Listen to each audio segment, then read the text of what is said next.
Hey everybody. So it's been a while since we've posted anything. So hopefully I'm going to try to do a little bit better in 2007 and post some more stuff. So I thought I would take a look at Knightquest. This laid out before you is Knightquest the Crusade. I got some Knightquest the Search elsewhere. I got to pull those out. But for the next podcast recording, we're going to be talking about this, specifically this issue right here, Robin number 7, which was the conclusion. One of the interesting things about Knightquest as opposed to Nightfall is that it was in a lot more books. You can see Nightfall was basically just Batman and Detective with a little showcase, I think, thrown in there, which was really just kind of a throwaway story. But Knightquest, we got some Catwoman. It also spilled over into Shadow of the Bat. Um, and then Knightquest The Search, I believe, had some Justice League Task Force and some other books. And there's a lot more of them. And the other thing is that they're not really in parts. Nightfall always had part 1, part 2, part 3. So the reading order can get a little jumbled depending on who you ask. So I thought we would start off with a little review of Batman 501. It's after the big 500th issue. And so I read this again today. It had been a while, but I really liked it. First of all, the cover's pretty awesome there. Shows Kelly Jones's awesome cover art. It's not too exaggerated. I mean, if you start staring at like the thigh muscles or the shoulder, it kind of looks exaggerated in size and a little bit more muscles than the normal human body has.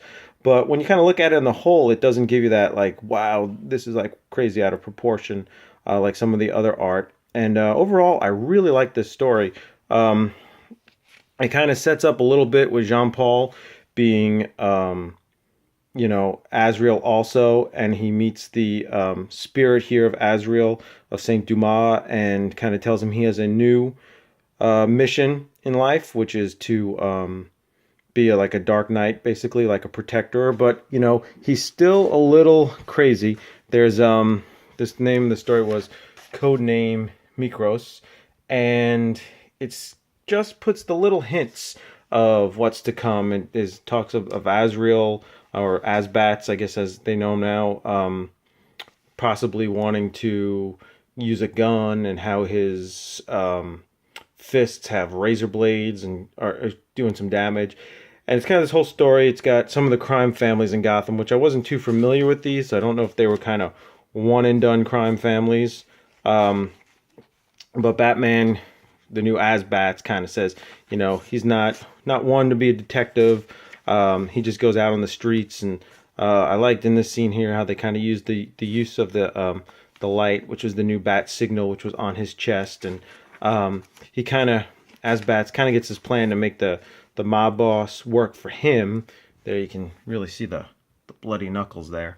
And the mob boss kind of does it, but he wants to kind of turn the tables on Batman. And here you can see him just kind of, Batman, I should say, just smash everything and says, detective work bores me, and then even there says, but a gun might be better. And here, everybody loves the Drake, so there's Drake. He's not in it too much, just a little bit. And Batman just completely rude to Tim Drake, basically has plugged up the entranceway from the Drake mansion to the Bat Cave, tells him he's just a kid, gets in his way, tells him that right here, that you could never stop me. And we see a little bit of the tension between Asbats and Jim Gordon. And basically ends, this part was kind of really drawn out. They really drew out this whole setup of like a backstory, how this assassin is going to come, and how he was like almost like Jason Bourne-esque, like CIA training and mind implants and all this stuff. It kind of, that part could have been shortened up a little bit. But anyway, it leads to the reveal that this assassin is going to be sent to go after Batman and take out some of the crime families. And here, he's trying to set Batman up, but Batman just kind of moves out of the way and lets him get brutally shot. Something that Bruce Wayne probably would never ever do, which leads to the next issue and the confrontation between Batman and this assassin who, I don't know, some ways he's called Phoenix and others it's called Mikros, and I don't believe he was ever in it before or since. But overall, it's a really cool issue to show you like the difference between Asbats and Bruce Wayne. It's kind of, I feel like it's written by like the unsung heroes of Batman in the 90s. You know, Doug Moench doesn't get as much credit for a writer, and Mike Manley doesn't get the credit he deserves as the artist, but they were very dependable, churned out lots of really good issues and really stellar art. And so, yeah, so I plan to, in the next couple days or so, try to do all of these, or as many as I can.